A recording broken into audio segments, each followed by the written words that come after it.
Front ಪಾರ್ಟಲ್ಲಿ first ಡಾಟ್ಸ್ನ stitch ಮಾಡ್ಕೋಬೇಕು. First ನಾವು ಈ ಡಾಟ್ನ ಸ್ಟಿಚ್ ಮಾಡ್ಕೋಬೇಕು. ಇದು ಡಬಲ್ ಸ್ಟಿಚ್ ಹಾಕ್ಕೊಡ್ಬೇಕು.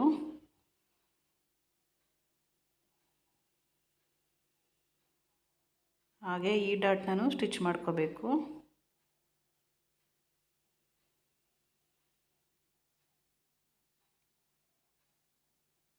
ಈಗ ಈ ಡಾಟ್ನ ಸ್ಟಿಚ್ ಮಾಡ್ಕೋಬೇಕು. ಇದು ಒಂದು 1/4 ಇಂಚಷ್ಟು ಸ್ಟಿಚ್ ಮಾಡ್ಕೋಬೇಕು.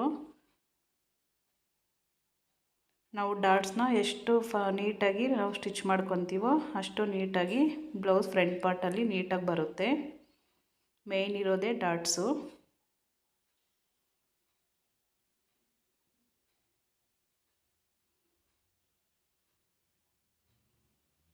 ಇದು ಅಷ್ಟೇ ಒಂದು 1/4 ಇಂಚಷ್ಟು ಸ್ಟಿಚ್ ಮಾಡ್ಕೋಬೇಕು. ಈಗ ಮಧ್ಯದಲ್ಲಿ ಕಟ್ ಮಾಡ್ಕೋಬೇಕು. ಈಗ ಕ್ರಾಸ್ ಬೆಲ್ಟ್ನ ಸ್ಟಿಚ್ ಮಾಡ್ಕೋಬೇಕು. ಮೇಲೆ 2 ಪೀಸು, ಕೆಳಗಡೆ 1 ಪೀಸ್ನ ಇಕ್ಬಿಟ್ಟು ಈ ಫ್ರಂಟ್ ಪಾರ್ಟಲ್ಲಿ ಡಾಟ್ನ ಇಕ್ಕಿರ್ತೀವಲ್ಲ, ಈ ಡಾಟ್ಸ್ನ ಫೋಲ್ಡ್ ಮಾಡ್ಕೊಂಡು ಒಳಗಡೆಗೆ ನಾವು ಸ್ಟಿಚ್ ಮಾಡ್ಕೋಬೇಕು. ಈ 4 ಪೀಸ್ನ ಇಟ್ಕೊಂಡು ನಾವು ಸ್ಟಿಚ್ ಮಾಡ್ಕೋಬೇಕು.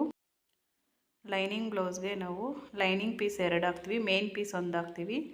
ಸೇಮ್ ಅದೇ ರೀತಿ ಪ್ಲೈನ್ ಬ್ಲೌಸ್ಗೂ ಅದೇ ರೀತಿ ಕ್ರಾಸ್ ಬೆಲ್ಟ್ನ ಹಾಕಬೇಕು.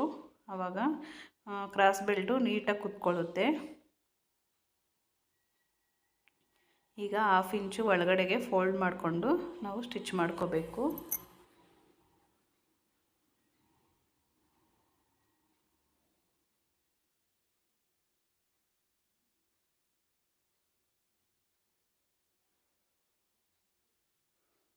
ಈಗ ಉಕ್ಸ್ ಪಟ್ಟಿನ ಸ್ಟಿಚ್ ಮಾಡ್ಕೋಬೇಕು.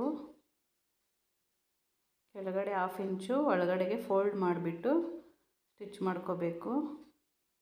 ಈಗ ಈ ಸೀದ ಮೇಲೆ ಒಂದು ಸ್ಟಿಚ್ನ ಹಾಕ್ಕೋಬೇಕು. ಈಗ ಇದನ್ನು ಈ ರೀತಿ ಫೋಲ್ಡ್ ಮಾಡಿಬಿಟ್ಟು ಸ್ಟಿಚ್ ಮಾಡಬೇಕು.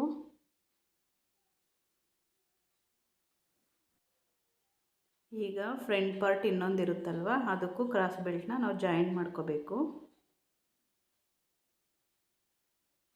ಒಂದು 1/2 ಇಂಚಷ್ಟು ಸ್ಟಿಚ್ ಮಾಡ್ಕೋಬೇಕು.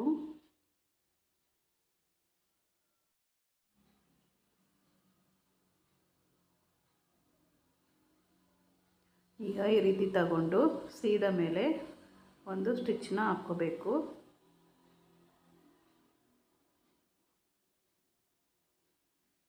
ಈಗ ಫೋಲ್ಡ್ ಮಾಡಬೇಕು. ಒಳಗಡೆಗೆ 1/2 ಇಂಚು ಫೋಲ್ಡ್ ಮಾಡಿಕೊಂಡು ಸ್ಟಿಚ್ ಮಾಡಬೇಕು.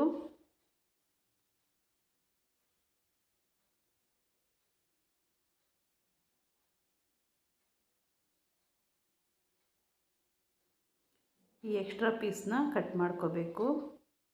ಈಗ ಕಾಜಾ ಪಟ್ಟಿನ ಸ್ಟಿಚ್ ಮಾಡ್ಕೊಳ್ಳೋಣ. ಇಲ್ಲಿ ಕಟ್ ಮಾಡಿಬಿಟ್ಟು 1/2 ಇಂಚು ಒಳಗಡೆಗೆ ಈ ರೀತಿ ಫೋಲ್ಡ್ ಮಾಡಿಬಿಟ್ಟು ಸ್ಟಿಚ್ ಮಾಡ್ಕೋಬೇಕು. ಈಗ ಡಬಲ್ ಫೋಲ್ಡ್ ಮಾಡಿಕೊಂಡು ನಾವು ಸ್ಟಿಚ್ ಮಾಡಬೇಕು. ಈಗ ಮಧ್ಯದಲ್ಲಿ ಇನ್ನೊಂದು ಸ್ಟಿಚ್ನ ಹಾಕ್ಕೋಬೇಕು. ಇದು ಮಧ್ಯದಲ್ಲಿ ಕಾಜಾನ ಹಾಕ್ಕೋಬೇಕು.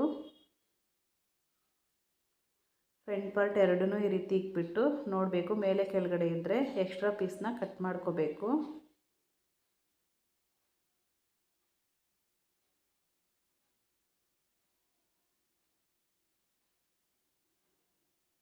ನೋಡಿ, ಎರಡು ಈ ರೀತಿ ಇಕ್ಬಿಟ್ಟು ನೋಡಿದ್ರೆ ಒಂದೇ ಸಮ ಬರಬೇಕು. ಈಗ ಬ್ಯಾಕ್ ಪಾರ್ಟ್ಗೆ ಎಮ್ಮಿಂಗ್ ಪೀಸು ಅಟ್ಯಾಚ್ ಮಾಡಬೇಕಲ್ಲ, ಅದಕ್ಕೆ 1 1/2 ಕಟ್ ಮಾಡಿಕೊಂಡು ಒಂದು ಸೈಡು ಒಂದು 1/4 ಇಂಚಷ್ಟು ಫೋಲ್ಡ್ ಮಾಡಿ ಸ್ಟಿಚ್ ಮಾಡಿಕೊಂಡು ಈಗ ಬ್ಯಾಕ್ ಪೀಸ್ ಮೇಲೆ ಇಟ್ಬಿಟ್ಟು ಇದನ್ನು ಸ್ಟಿಚ್ ಮಾಡ್ಕೋಬೇಕು. ಇದು ಅಷ್ಟೇ ಒಂದು 1/2 ಇಂಚಷ್ಟು ಸ್ಟಿಚ್ ಮಾಡ್ಕೋಬೇಕು. ಈಗ ಈ ರೀತಿ ಸೀದಾನಲ್ಲಿ ತಗೊಂಡು ಮೇಲೆ ಒಂದು ಸ್ಟಿಚ್ ಹಾಕ್ಕೋಬೇಕು.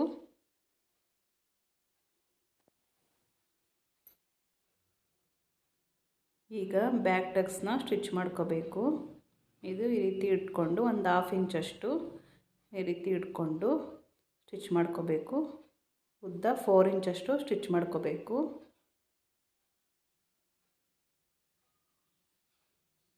ಸೇಮ್ ಅದೇ ರೀತಿ ಈ ಕಡೆನೂ ಸ್ಟಿಚ್ ಮಾಡ್ಕೋಬೇಕು. ಇದು ಅಷ್ಟೇ ಡಬಲ್ ಸ್ಟಿಚ್ನ ಹಾಕ್ಕೋಬೇಕು.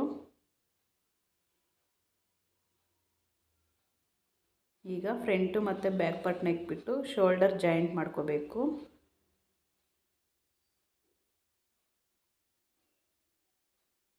ಇದು ಒಂದು 1/2 ಇಂಚಷ್ಟು ಸ್ಟಿಚ್ ಮಾಡ್ಕೋಬೇಕು. ಈಗ ಸ್ಲೀವ್ಗೆ ಇಲ್ಲಿ ಪೀಸ್ ಕಡಿಮೆ ಇರೋದಕ್ಕೆ ನಾವು ಪೀಸ್ನ ಜಾಯಿನ್ ಮಾಡ್ಕೋಬೇಕು.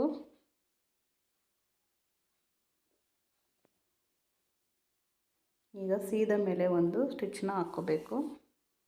ಈ ರೀತಿ ಹಾಕ್ಕೊಂಡು ಅದೇ ರೀತಿ ಈ ಕಡೆನೂ ಸ್ಟಿಚ್ ಮಾಡ್ಕೋಬೇಕು. ಈ ಎಕ್ಸ್ಟ್ರಾ ಪೀಸ್ನ ಈಗ ಕಟ್ ಮಾಡ್ಕೋಬೇಕು. ಈಗ ಸ್ಲೀವ್ ರೌಂಡ್ ಹತ್ರ ನಾನು ಎಕ್ಸ್ಟ್ರಾ ಬಿಟ್ಟಿದ್ದೀನಿ ಇಲ್ಲಿ ಎಮ್ಮಿಂಗ್ ಮಾಡ್ಕೊಳ್ಳೋದಕ್ಕೆ. ಇಲ್ಲ ಎಮ್ಮಿಂಗ್ ಪೀಸ್ ಆದರೂ ನಾವು ಕಟ್ ಮಾಡಿಕೊಂಡು ಸ್ಟಿಚ್ ಮಾಡ್ಕೋಬೋದು. ನಾನು ಅದರಲ್ಲೇ ಪೀಸ್ನ ಬಿಟ್ಟು ಕಟ್ ಮಾಡಿದ್ದೀನಿ 1.5 ಇಂಚಷ್ಟು. ಈ ರೀತಿ ಒಂದು ಸೈಡು 1/4 ಇಂಚಷ್ಟು ಫೋಲ್ಡ್ ಮಾಡಿಕೊಂಡು ಈಗ ಇಲ್ಲಿ 1 ಇಂಚಷ್ಟು ಈ ರೀತಿ ಫೋಲ್ಡ್ ಮಾಡಿ ಸ್ಟಿಚ್ ಮಾಡ್ಕೋಬೇಕು. ಇದು ಎಮ್ಮಿಂಗ್ ಬೇಕಾದರೂ ಮಾಡ್ಕೋಬೋದು. ನಾನು ಸ್ಟಿಚ್ ಮಾಡ್ತಾಯಿದ್ದೀನಿ, ಯಾಕಂದರೆ ಕಸ್ಟಮರು ಎಮ್ಮಿಂಗ್ ಬೇಡ ಸ್ಟಿಚ್ ಮಾಡಿಬಿಡು ಅಂತ ಹೇಳಿದ್ದಾರೆ, ಅದಕ್ಕೆ ನಾನು ಸ್ಟಿಚ್ ಮಾಡ್ತಾಯಿದ್ದೀನಿ. ಅದೇ ರೀತಿ ಇನ್ನೊಂದು ಸ್ಲೀವ್ ನಾನು ಸ್ಟಿಚ್ ಮಾಡ್ಕೋಬೇಕು.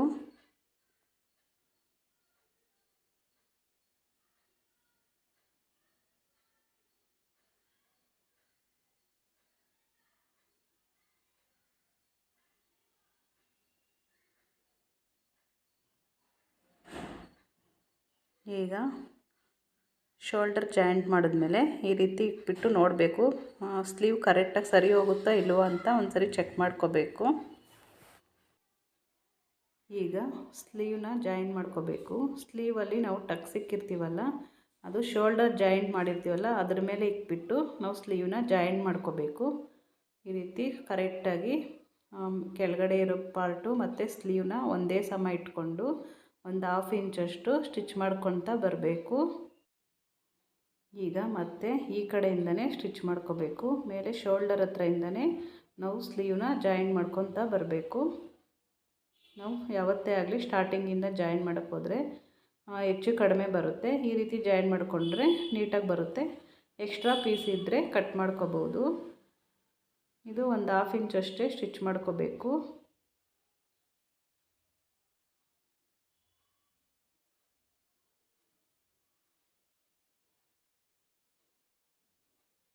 ಈಗ ಸೈಡಲ್ಲಿ ಎಕ್ಸ್ಟ್ರಾ ಪೀಸ್ನ ಕಟ್ ಮಾಡ್ಕೋಬೇಕು.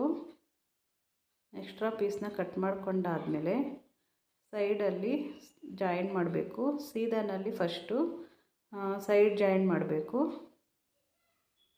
ಈಗ ಕೆಳಗಡೆ ಬ್ಯಾಕ್ ಪಾರ್ಟಲ್ಲಿ ನಾವು ಪೀಸ್ನ ಜಾಯಿನ್ ಮಾಡಿರ್ತೀವಲ್ಲ, ಇದನ್ನು ಈ ರೀತಿ ಒಳಗಡೆಗೆ ಫೋಲ್ಡ್ ಮಾಡಿಕೊಂಡು ನಾವು ಸ್ಟಿಚ್ ಮಾಡ್ಕೋಬೇಕು. ಈಗ ಅದನ್ನು ಉಲ್ಟಾ ತಗೊಂಡು ಸೈಡಲ್ಲಿ ಸ್ಟಿಚ್ ಮಾಡ್ಕೋಬೇಕು.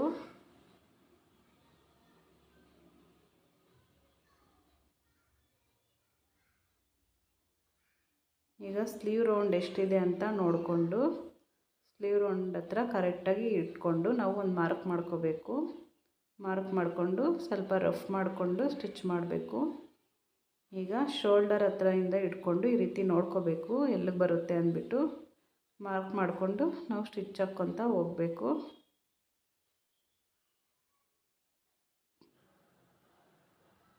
ಈಗ ಸೈಡಲ್ಲಿ ನಮಗೆ ಎಕ್ಸ್ಟ್ರಾ ಸ್ಟಿಚ್ನ ಹಾಕ್ಕೋಬೇಕು. ಒಂದು 3-4 ಸ್ಟಿಚ್ನ ಹಾಕ್ಕೋಬೇಕು. ಅದೇ ರೀತಿ ಈ ಕಡೆ ಸ್ಲೀವ್ ನಾನು ಜಾಯಿಂಟ್ ಮಾಡ್ಕೋಬೇಕು.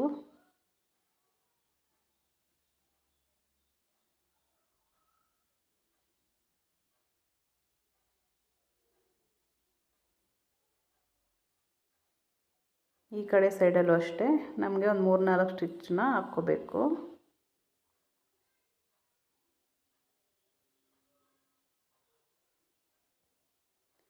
ಈಗ ಮೆಜರ್ಮೆಂಟ್ ಬ್ಲೌಸ್ ತಗೊಂಡು ವೇಸ್ಟ್ ಲೂಸ್ ಕರೆಕ್ಟಾಗಿ ಇದೆಯಾ ಇಲ್ವಾ ಅಂತ ಒಂದು ಸರಿ ಚೆಕ್ ಮಾಡಬೇಕು. ನೋಡಿ, ಇನ್ನೂ 1 ಇಂಚಷ್ಟು ಎಕ್ಸ್ಟ್ರಾ ಇದೆ.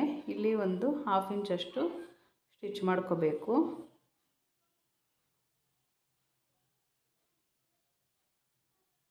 ಈಗ ಮತ್ತೆ ಇನ್ನೊಂದು ಸರಿ ಈ ರೀತಿ ಚೆಕ್ ಮಾಡ್ಕೋಬೇಕು ಕರೆಕ್ಟಾಗಿದೆಯಾ ಇಲ್ವಾ ಅಂತ. ನೋಡಿ, ಈಗ ಕರೆಕ್ಟಾಗಿದೆ. ನಾವು ಪೈಪಿಂಗ್ ಕೊಡೋದಕ್ಕೆ ಇದು ಸ್ಟ್ರೈಟ್ ಪೀಸು, ಇದು ಕ್ರಾಸ್ ಪೀಸಲ್ಲಿ ಕಟ್ ಮಾಡ್ಕೋಬೇಕು. ಈ ರೀತಿ ಕ್ರಾಸ್ ಪೀಸಲ್ಲಿ ನಾವು 1 ಇಂಚಷ್ಟು ಕಟ್ ಮಾಡ್ಕೋಬೇಕು.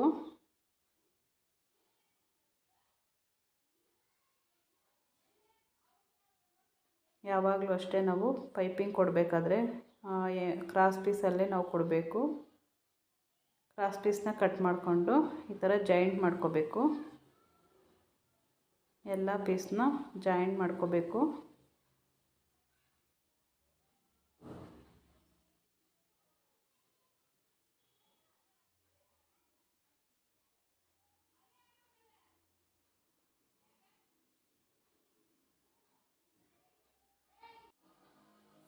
ಹೆಮ್ಮಿಂಗ್ ಪೀಸ್ ಜಾಯಿಂಟ್ ಆಗಿರುತ್ತಲ್ಲ, ಆ ಪೀಸ್ನ ಈ ರೀತಿ ಓಪನ್ ಮಾಡಿಕೊಂಡು ಈ ಥರ ಮಾಡಬೇಕು.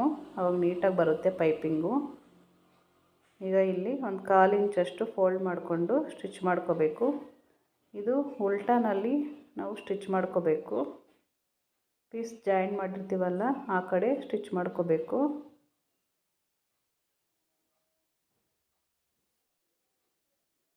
ಈಗ ಬ್ಲೌಸ್ನ ಸೀದಾನಲ್ಲಿ ಇಟ್ಬಿಟ್ಟು ಮೇಲೆ ಒಂದು 1/2 ಇಂಚ್ ಒಳಗಡೆ ಫೋಲ್ಡ್ ಮಾಡಿಬಿಟ್ಟು ಸ್ಟಿಚ್ ಮಾಡ್ಕೊತಾ ಹೋಗಬೇಕು. ಕೆಳಗಡೆ ಪೀಸು ಮತ್ತು ಮೇಲೆ ಹೇಮಿಂಗ್ ಪೀಸು ಎರಡೂ ಒಂದೇ ಸಮ ಇಟ್ಕೊಂಡು ಸ್ಟಿಚ್ ಮಾಡ್ಕೋಬೇಕು. ಇದು ಅಷ್ಟೇ ಒಂದು 1/2 ಇಂಚ್ ಅಷ್ಟೇ ಸ್ಟಿಚ್ ಮಾಡ್ಕೊತಾ ಹೋಗಬೇಕು.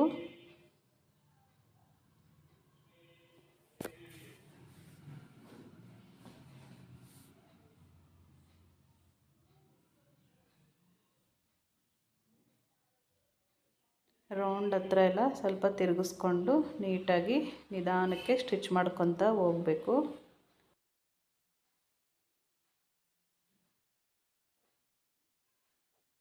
ಇಲ್ಲಿ ಲಾಸ್ಟಲ್ಲಿ ಕಟ್ ಮಾಡಿಕೊಂಡು ಒಂದು 1/2 ಇಂಚಷ್ಟು ಈ ರೀತಿ ಒಳಗಡೆಗೆ ಫೋಲ್ಡ್ ಮಾಡಿ ಸ್ಟಿಚ್ ಮಾಡ್ಕೋಬೇಕು. ಈ ರೌಂಡ್ ತಿರುಗೋ ಹತ್ರ ಒಂದು ಕಚ್ಚು ಹೊಡಿಬೇಕು. ಈಗ ಇದನ್ನು ಈ ರೀತಿ ಫೋಲ್ಡ್ ಮಾಡಿಕೊಂಡು ಸ್ಟಿಚ್ ಮಾಡ್ಕೋಬೇಕು. ಪೈಪಿಂಗ್ ನಮಗೆ ಎಷ್ಟು ದಪ್ಪ ಬೇಕೋ ಅಷ್ಟು ದಪ್ಪ ಸ್ಟಿಚ್ ಮಾಡ್ಕೋಬೋದು. ಈ ರೀತಿ ಒಳಗಡೆಗೆ ಫೋಲ್ಡ್ ಮಾಡಿಬಿಟ್ಟು ನಿಧಾನಕ್ಕೆ ಸ್ಟಿಚ್ ಮಾಡ್ಕೊತಾ ಬರಬೇಕು.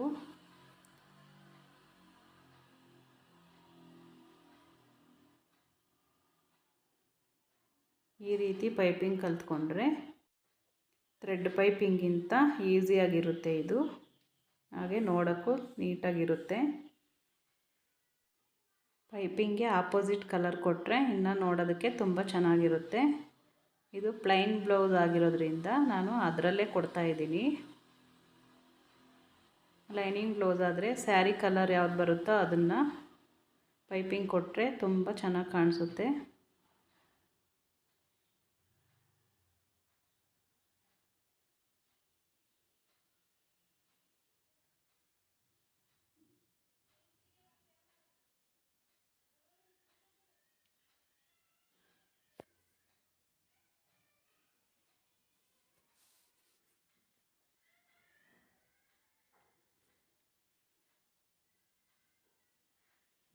ಪೈಪಿಂಗಲ್ಲಿ ಇನ್ನೂ 2-3 ಥರ ಇದೆ. ಆದರೆ ನಮಗಿದು ಈಸಿಯಾಗಿದೆ, ಹಾಗೆ ನೀಟಾಗಿ ಬರುತ್ತೆ ಅಂದ್ಬಿಟ್ಟು ನಾನು ಇದೇ ಪೈಪಿಂಗನ್ನ ಜಾಸ್ತಿ ಸ್ಟಿಚ್ ಮಾಡೋದು. ಹಾಗೆ ಥ್ರೆಡ್ ಪೈಪಿಂಗು ಅಷ್ಟೇ, ಅದರಲ್ಲೂ ನೀಟಾಗಿ ಬರುತ್ತೆ.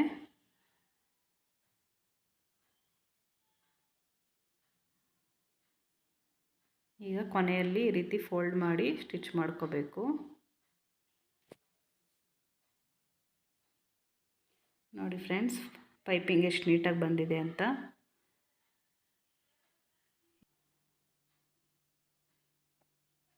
ಹಿಂದೆ ಈ ರೀತಿ ಎಕ್ಸ್ಟ್ರಾ ಪೀಸ್ ಬಂದಿದ್ದರೆ ಅದನ್ನು ಕಟ್ ಮಾಡ್ಕೊಳ್ಳಿ.